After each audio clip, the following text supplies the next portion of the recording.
Jack Bailey opened his eyes and blinked at the purple light that filled the room. This wasn't his bunk on the space station. The air smelled wrong, too clean, with a hint of something like cinnamon. He sat up slowly, his hand automatically reaching for the gun that wasn't there. "Where the hell am I?" he muttered, swinging his legs over the edge of what seemed to be some kind of medical bed. A loud boom shook the room, and red lights began to flash. Strange sounds came through what must be a speaker system, high-pitched voices speaking a language he didn't understand. Despite the obvious emergency, Jack felt oddly calm. He'd been through worse during his 10 years in the United States Space Force. Jack stood up and stretched. His uniform was gone, replaced by a thin silver jumpsuit that was too tight across his shoulders and too long at the legs. Whoever had dressed him clearly wasn't human. Aliens, he said to himself, looking around the room. Great. The last thing Jack remembered was piloting his patrol shuttle near the human colony on Proxima Centauri b. There had been a flash of light. And then, nothing until now. Another explosion rocked the ship, stronger this time. Jack steadied himself against the wall and made his way to what looked like a door. It slid open at his approach, revealing a long, curving hallway with the same purple lighting. "Hello," Jack called out. "Anyone here?"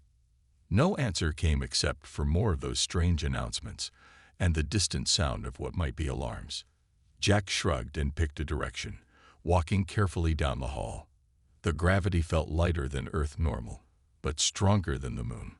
He guessed about 0.7 G.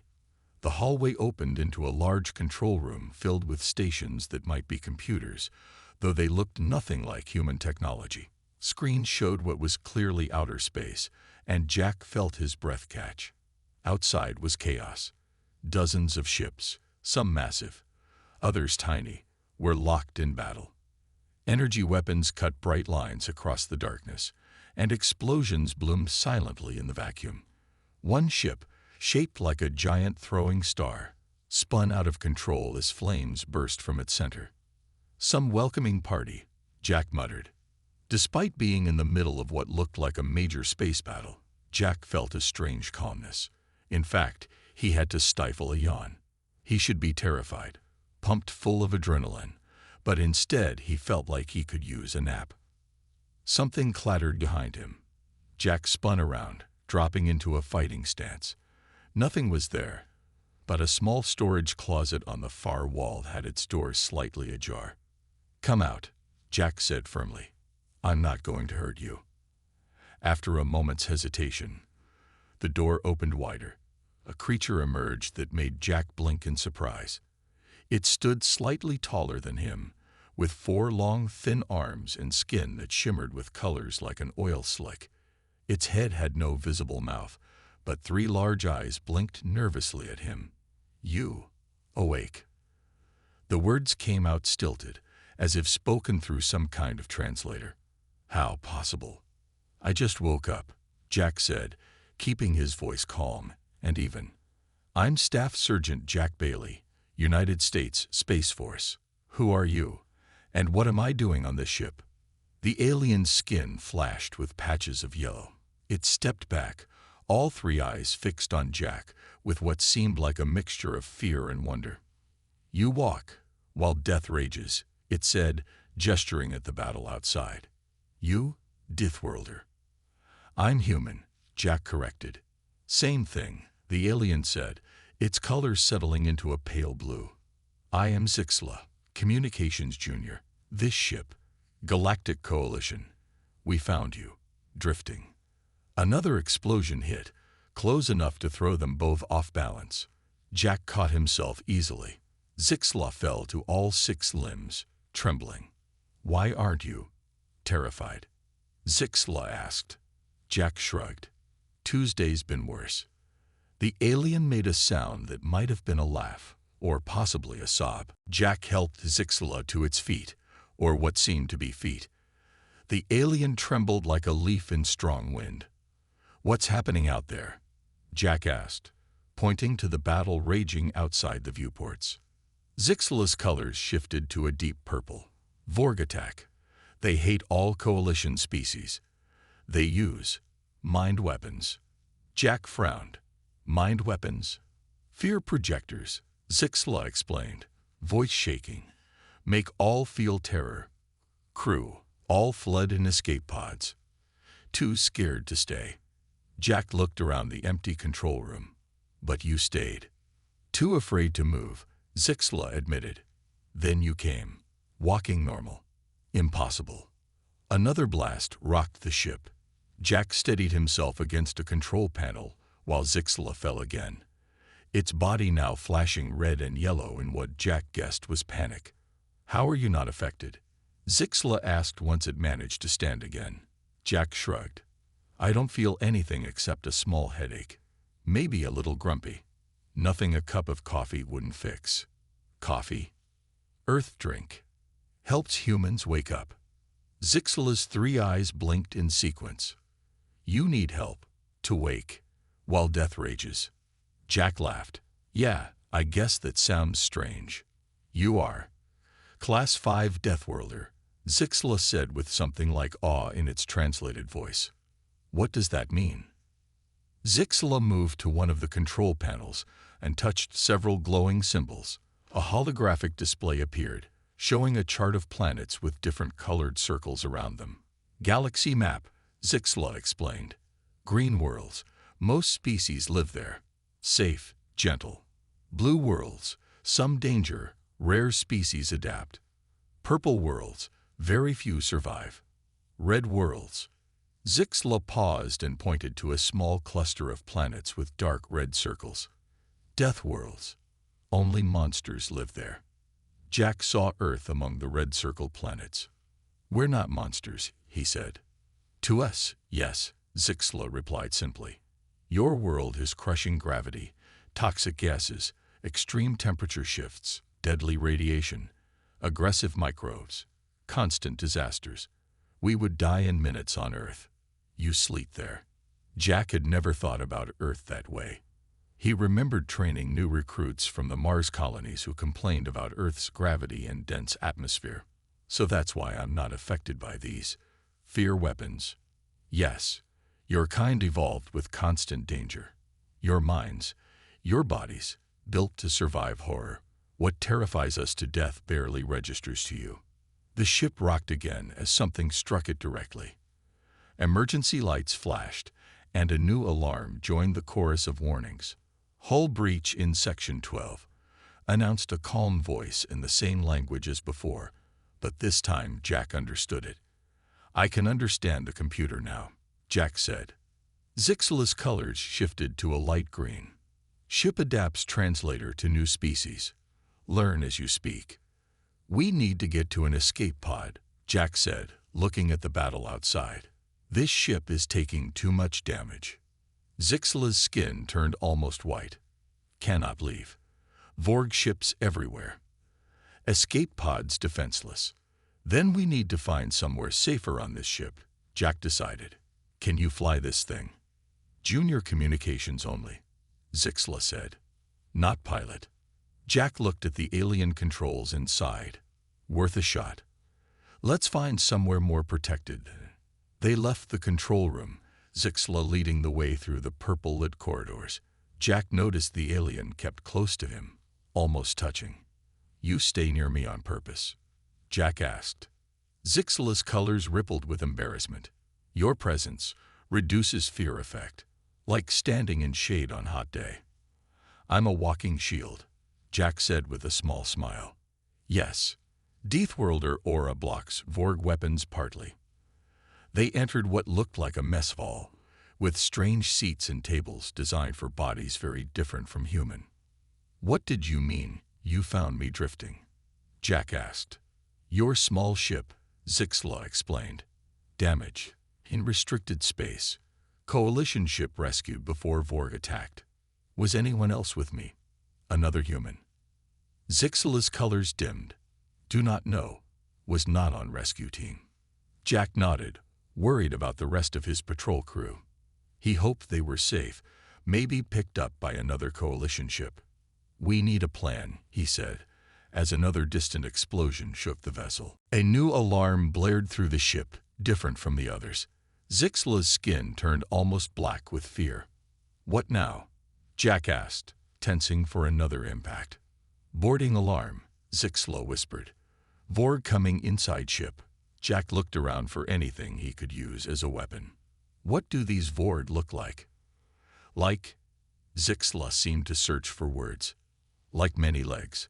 Hard shells, 6 eyes, mandibles that click. They connect minds together.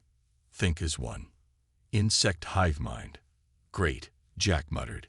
He found what looked like a metal pipe that had broken loose during one of the impacts. It wasn't much, but it was better than nothing.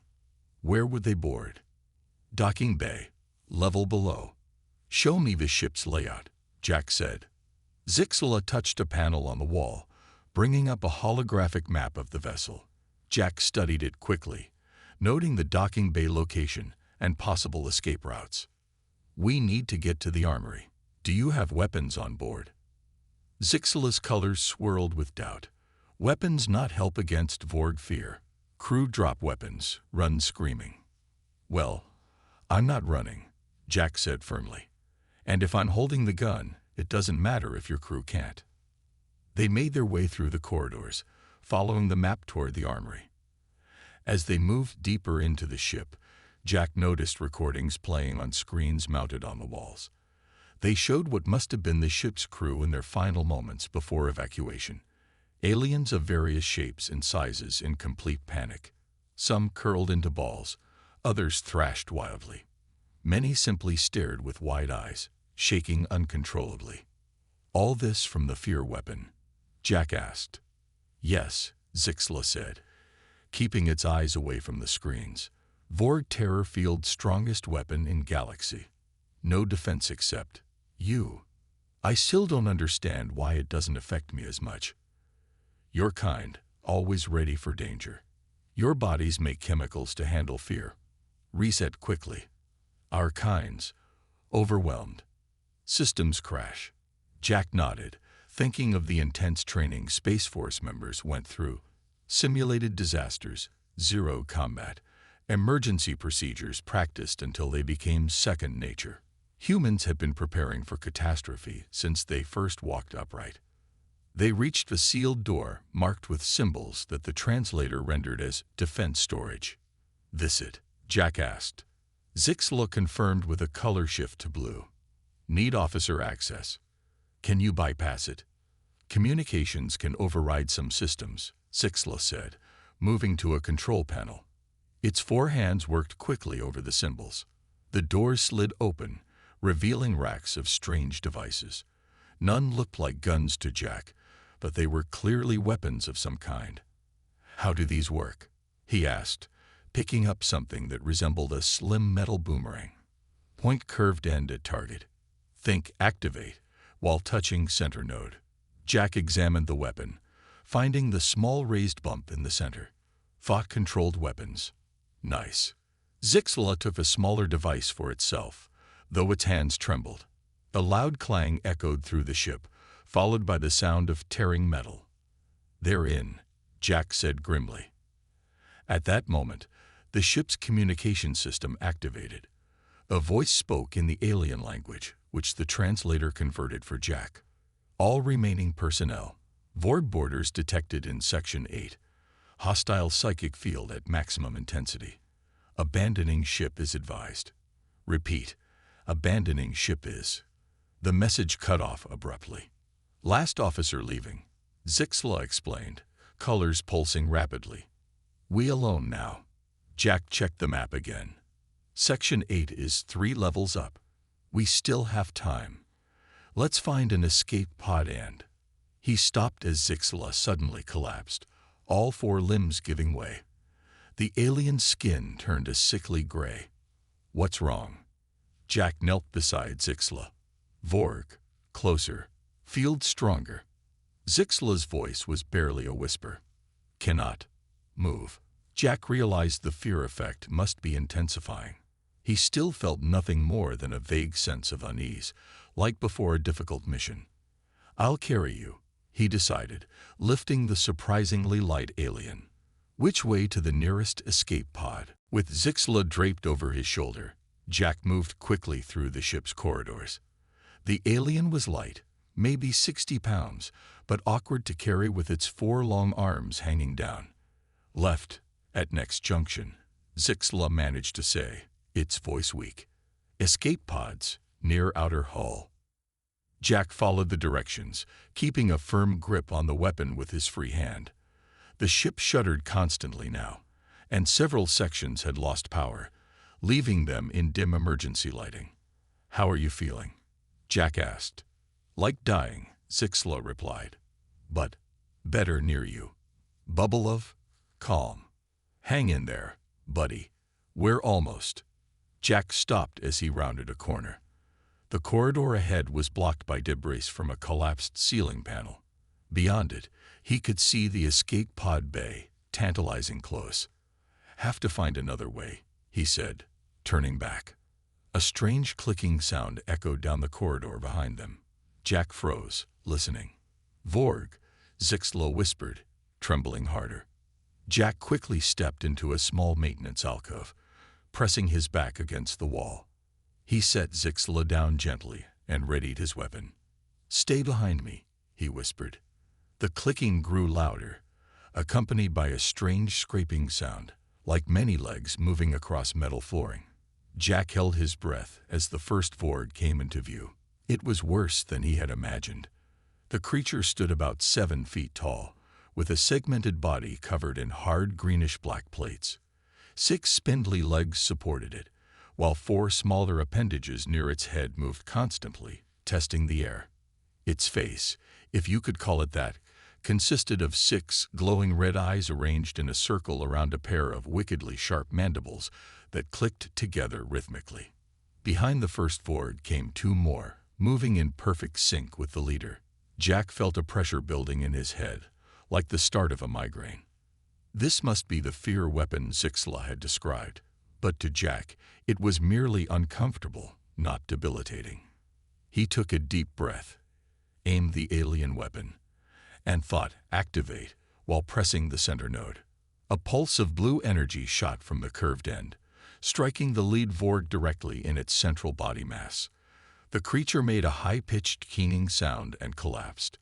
The other 2 stopped moving for a moment, as if confused. They share mind. Zixla whispered from behind Jack. Hurt one. Disrupt all briefly. Jack didn't waste the opportunity. He fired twice more, dropping the remaining Vorg. The pressure in his head eased slightly. Can you walk now? He asked Zixla. The alien struggled to its feet. Yes, easier when they stunned. Good. Let's find another route to the escape pods. They backtracked and took a different corridor, moving as quickly as Zixla could manage. Jack noticed more screens showing recordings of the ship's crew. One video caught his attention. It showed what must have been the medical bay where he had woken up. In the recording, he could see himself lying on the bed, apparently sound asleep, while alien medical staff ran around in panic, some collapsing to the floor in terror. I was sleeping through all this, Jack asked, amazed. Yes, Zixla confirmed. Medical staff could not believe. You sleep while they die of fear. They call you, not right translation, nightmare sleeper. Jack laughed despite their situation. If my drill sergeant could see me now, he always said I could sleep through the apocalypse. They reached another route to the escape pod bay. This corridor was clear, and they hurried toward the end where a row of small oval-shaped doors lined the wall. Almost there, Jack said encouragingly. Suddenly, the ship's communication system crackled to life. A different voice spoke, more controlled than the panicked announcements before. Coalition vessel, this is Admiral Kleetok of the Defense Fleet. Our sensors detect 1 human life sign aboard. If you receive this, respond. We have information about your species that may be crucial to this battle. Jack looked at Zixla. How do I answer? Zixla pointed to a panel near the escape pods. Communication station there. They reached the panel, and Jack pressed what he hoped was the response button. This is Staff Sergeant Jack Bailey, United States Space Force. I read you, Admiral. Sergeant Bailey. Admiral Kleetalk's voice came through with a hint of relief. You are a most unexpected asset. We have tracked your biosigns during this battle. Your resistance to Vorg psychic attacks is remarkable. So I've gathered, Jack replied, glancing at Zixla, who stood nearby with colors shifting between blue and green. I was planning to evacuate with Zixla here. I understand, but I must ask for your assistance, the Admiral said. The Vorg have never encountered humans before. Their entire battle strategy relies on fear weapons. You are immune. This gives us an opportunity we cannot waste. Jack frowned. What kind of opportunity? We have developed a counter-device to the Vorg hive mind, Kleetalk explained. It could disrupt their psychic connection and end this battle. But no coalition crew can get close enough to deploy it. The fear field is too intense. And you think I can? Our scientists are certain. If you could reach our flagship with the device, you might save thousands of lives. Jack looked at Zixla, who nodded slowly. Admiral speaks truth, the alien said. Vorg destroy all in path. Many worlds already lost. Jack sighed. He had a duty to help, even if these weren't his people. What about my crew? I wasn't alone on my shuttle. There was a pause before the Admiral responded. We have another human aboard our medical ship. Female. She was recovered from your shuttle's second compartment. Maria, Jack said with relief. Lieutenant Maria Diaz had been his co-pilot. Is she okay? More than okay, Kleetalk said with something like awe in his voice. She is organizing our medical response team. Like you, she functions normally despite the Vorg attacks. Our medical staff can barely stand, yet she moves freely, helping them. Jack smiled. That sounded like Maria, always taking charge in a crisis. How do I get to your flagship? He asked. Escape pod can be directed to our coordinates, the Admiral replied. But be warned, Vorg will target any pod they detect. You must be prepared for evasive flight. I can pilot, Zixla offered, colors brightening slightly. Near human, mind clear. Good, Jack said. We'll launch immediately. One more thing, Kleetalk added. We have detected Vorg forces converging on your position. They seem disturbed by your presence. As if to confirm this, a loud crash echoed from nearby, followed by the now familiar clicking of Vorg mandibles. They found us, Jack said. We need to move now. He and Zixla rushed to the nearest escape pod. The doors slid open at their approach, revealing a small chamber with 6 strange-shaped seats. Designed from Relv anatomy, Zixla explained, moving to the pilot's position. Will be uncomfortable for you. Jack squeezed himself into one of the seats as best he could. Comfort is the least of our concerns right now. The clicking sounds grew louder as Zixla's forehands moved quickly over the controls. The pod doors sealed shut with a hiss. Launch sequence initiated, Zixla announced. The corridor outside the pod suddenly filled with Vorg. At least a dozen of them, moving as one coordinated unit. The pressure in Jack's head increased, but he remained functional. They really don't like us, he observed. First time hive mind encountered something it cannot control with fear, Zixla said. Colors now stable and focused. We are unknown variable. The pod shuddered as clamps released, then shot away from the ship with a force that pushed Jack back into his ill-fitting seat. Through a small viewport, he watched the coalition vessel grow smaller. Around them, the space battle continued in all its chaotic glory. Energy weapons flashed, ships maneuvered in complex patterns, and explosions bloomed silently against the blackness of space. Multiple Vorg fighters changing course, Zixla reported, hands dancing over the controls. They follow us. Can we outrun them? No, but can hide in debris field from destroyed ships. Follow signal to flagship. Jack nodded, gripping his seat as Zixla sent the small pod into a series of sharp turns. Admiral Kleetok, Jack called over the comm system. We're on our way, but we've got company. Understood, Sergeant, came the reply. We are sending escort fighters to your location. Hold on. The escape pod shook violently as a Vorg energy blast passed nearby. Zixla's skin flashed with patches of red as the alien worked the controls with all four hands. 2 fighters behind us, Zixla reported. 3 more moving to block path to flagship. Jack watched through the viewport as several sleek, dark ships with insect-like features closed in. Their design reminded him of Hornets, built for speed and aggression. Where are those escort fighters the Admiral promised? He muttered. As if in answer, 3 blue-white ships appeared from behind a large piece of debris. They were smaller than the Vorg fighters, but moved with incredible speed, firing rapid pulses of energy. Coalition fast attack vessels, Zixla explained, relief showing in its color patterns. Best pilots. The Coalition ships engaged the Vorg fighters, drawing away 3 of them. 2 remained in pursuit of the escape pod. Still have company, Jack said. Yes, Vorg very determined to stop you. Zixla guided the pod through a dense field of floating wreckage. Admiral's flagship still 4 minutes away at maximum speed. The pod's communication system activated. A new voice, female and wonderfully human, filled the small cabin. Jack Bailey, you old space dog. I heard you were taking a nap while I was doing all the work. Jack broke into a wide grin.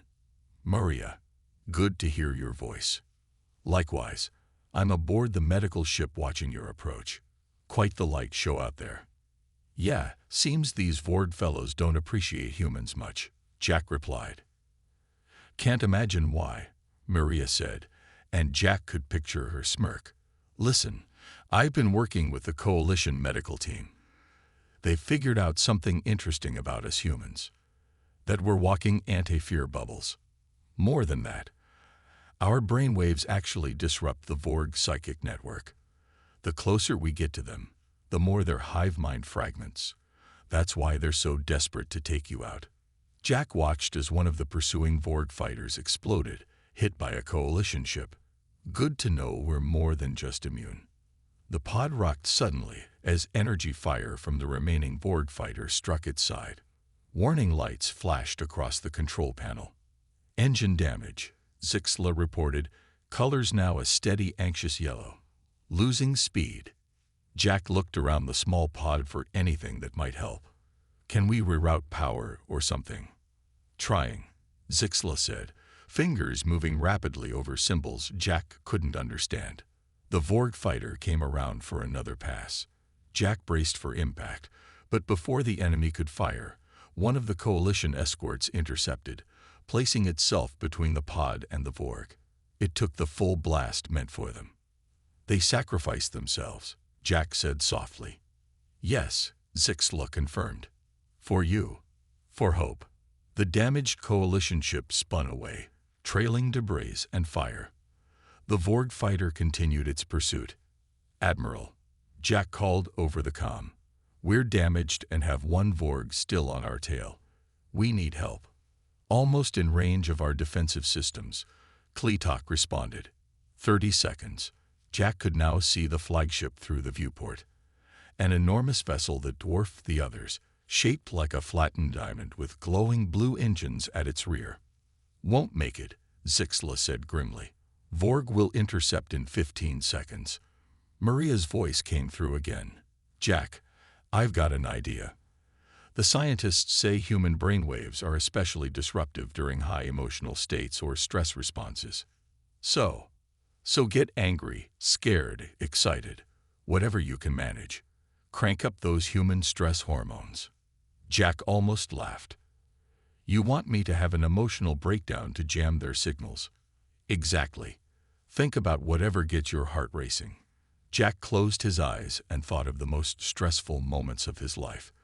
Combat drops on Mars, the time his oxygen tank malfunctioned in the vacuum of space, the day he almost lost his sister in a shuttle accident. His heart rate increased, sweat beaded on his forehead. The pressure in his head built. but not from the Vorg weapons. This came from within. Zixla made a strange gasping sound. Vorg fighter. Slowing. Movements erratic. Jack opened his eyes to see the pursuing craft wobbling in space, its trajectory no longer smooth and purposeful. "It's working," Zixla said with wonder.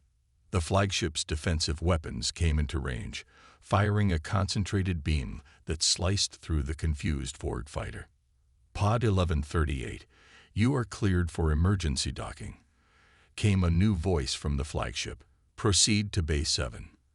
As Zixla guided the damaged pod toward the enormous vessel, Jack felt a strange mix of pride and amusement. "I can't wait to tell my commanding officer," he said. "Human's greatest weapon. Having a panic attack on purpose." The escape pod docked with a gentle bump against the flagship's hull.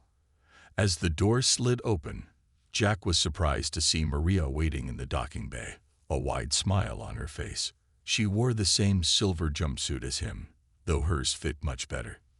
"Look at you," Maria said, giving him a quick hug. "Still in one piece." "Barely," Jack replied, glad to see a familiar face. "This is Zixla, my guide and pilot." Zixla emerged from the pod, colors shifting to a respectful blue as it greeted Maria with a formal forearm gesture. "Honor to meet second human," it said. "Your kind brings hope." "Nice to meet you too," Maria said. "Now come on, both of you.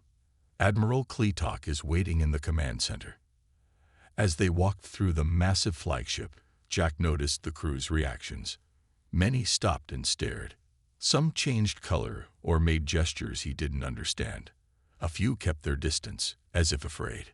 "We've become celebrities," Maria explained, noting his observations. "The aliens who don't break down in terror. They call us the Dreamers of Death because you were found sleeping through what they consider a nightmare." "Catchy title," Jack said. They entered a large circular room filled with holographic displays and control stations. In the center stood a tall, purple-skinned alien with 6 eyes arranged in a circle around its head. Unlike the other aliens Jack had seen, this one wore what was clearly a military uniform decorated with glowing symbols. "Admiral Kleetok," Maria said with a nod. The Admiral's eyes blinked in sequence. "Sergeant Bailey, Lieutenant Dias. Your timing is fortunate. The Vorg main vessel approaches. We have perhaps 30 minutes before it comes within range." Jack looked at the largest display, which showed the positions of ships in the battle. A massive red object was moving toward them from the edge. "That's their mothership?" he asked. "Yes, 10 times size of this flagship. Houses central hive mind. If we disable it, all Vorg forces become uncoordinated, easy to defeat. And you have a device that can do this." A new alien stepped forward, smaller than the others with pale yellow skin and large, delicate hands. "I am Chief Scientist Nempor. We have created neural disruptor tuned to Vorg frequency. Must be placed physically inside Mothership Control Center." Jack exchanged glances with Maria. "Let me guess. You need us to deliver it." "Correct," the Admiral confirmed. "No coalition species can function in heart of Vorg ship. Fear field their most intense. Only humans show resistance." "I wouldn't say we're completely immune," Maria pointed out.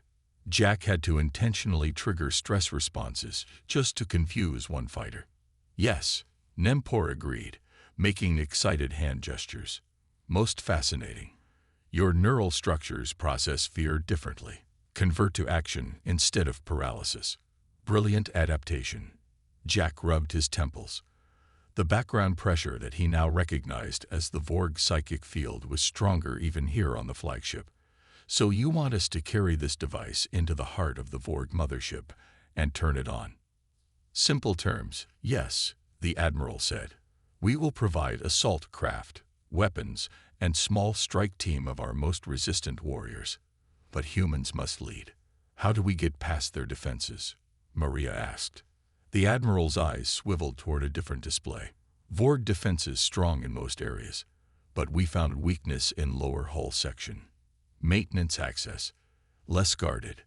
A small team might slip through, Jack said, thinking tactically. But once inside, won't they detect us? Yes, Nempor admitted. But your disruptive presence may create enough confusion to reach Central Chamber. Maria crossed her arms. This is a suicide mission, isn't it? The Admiral's eyes dimmed slightly. High risk. But alternative is Vorg victory. Many worlds will fall. Jack looked around the command center. Despite being on the Coalition flagship, he could see signs of the fear effect. Crew members trembling, some fighting to stay focused at their stations. Yet they continued to work, continued to fight. I'll do it, he said firmly. Maria sighed but nodded. Me too. We stick together. Zixla, who had been quiet until now, stepped forward. I volunteer also, as communications officer, can help coordinate. Brave offer, the Admiral acknowledged. But fear field. Near humans, I function better, Zixla insisted, colors showing determination. Need someone who knows Coalition systems. The Admiral considered this, then gave what Jack assumed was the alien equivalent of a nod. Very well. Prepare strike team. You leave in 20 minutes. As they turned to go, Jack felt a wave of exhaustion wash over him. Despite everything, his body still craved sleep. First, he said, any chance of coffee? After a quick meal and what passed for coffee in the Coalition ship, Jack and Maria prepared for the mission. They were given sleek black armor that fit snugly over their silver jumpsuits. Will this stop Borg weapons? Jack asked as he adjusted the chest plate. Not designed for that, Nempor explained, helping them with the unfamiliar clasps. Special material enhances human neural disruption effect, amplifies your natural field. We're walking jammers now, Maria said with a small smile. Fancy. Their strike team consisted of 6 aliens from different species, all chosen for their relative resistance to fear effects. Even so, Jack could see them trembling slightly as they boarded the assault craft, a slim, dart-like ship designed for speed and stealth. Zixla sat at the communication station, colors steady and focused now. Strike team ready, Admiral. Kleetok's voice came through the craft's speakers. Remember mission parameters. Enter through maintenance hatch. Proceed to Central Chamber. Activate device. 20 minutes until Vorg mothership in range. Understood, Jack replied. Launching now. The assault craft shot from the flagship like a bullet. Jack and Maria sat near the pilot, watching as they approached the massive Vorg mothership. It was unlike anything Jack had ever seen. A vast structure that resembled a giant wasp nest, with irregular sections and glowing red points throughout its surface. That thing's as big as a small moon, Maria whispered. Target access point located, the pilot announced, voice strained, approaching at minimum detection profile. As they drew closer to the mothership, the pressure in Jack's head increased dramatically. He glanced at Maria and saw her jaw clenched tight. Feeling it? He asked. She nodded, like the worst migraine ever. But I can handle it. The alien team members were doing worse. 2 were visibly shaking, and 1 appeared to be fighting not to curl into a ball. Stay with us, Jack told them firmly. Focus on me and Lieutenant Diaz. Use our presence. The assault craft slipped through a gap in the Vorg patrol ships and approached a small opening on the mothership's underside. With precise movements, the pilot guided them inside a dark tunnel that must have been a maintenance shaft. We're in, Maria reported back to the flagship, beginning insertion. They docked against an inner airlock. The team exited the craft quickly, weapons ready. Jack held the neural disruptor device, a small metal cube covered in blinking lights and strange symbols. Inside the Vorg ship, the fear effect was nearly overwhelming. Jack's heart raced, and sweat poured down his face. Dark thoughts and images flooded his mind, but he pushed through them. This way, Zixla said, consulting a small scanner. Central chamber 3 levels up. They moved through corridors that seemed grown rather than built, with organic-looking walls that pulsed with faint light. Strangely, They encountered no Vorg. Too easy, Maria muttered. Where are they? As if in answer, a massive door ahead of them slid open. Beyond it lay a vast chamber filled with hundreds of Vorg standing in perfect formation. At the center hovered a larger Vorg with translucent skin, its brain clearly visible inside its head. The Queen, Zixla whispered, center of hive mind. The Queen's 6 eyes fixed on them. When it spoke, the words seemed to form directly in Jack's mind. Humans, the anomalies, the dreamers who do not fear. Jack stepped forward, fighting against the now crushing pressure in his head. That's right. We don't scare easy. Fascinating creatures, the Queen continued. So primitive, yet so resistant. We wished to study you. Is that why you attacked our shuttle? Maria asked, her voice strained but steady. Yes. You will now surrender for examination. Jack laughed, though it took effort. Not happening. We came to deliver a message from Earth. And what message is that, little Deathworlder? Jack held up the disruptor device. Sweet dreams. He activated it. A wave of energy pulsed outward. The Queen shrieked, a sound that tore through Jack's mind like a blade. Around them, Vorg soldiers began to fall, their perfect formation dissolving into chaos. It's working.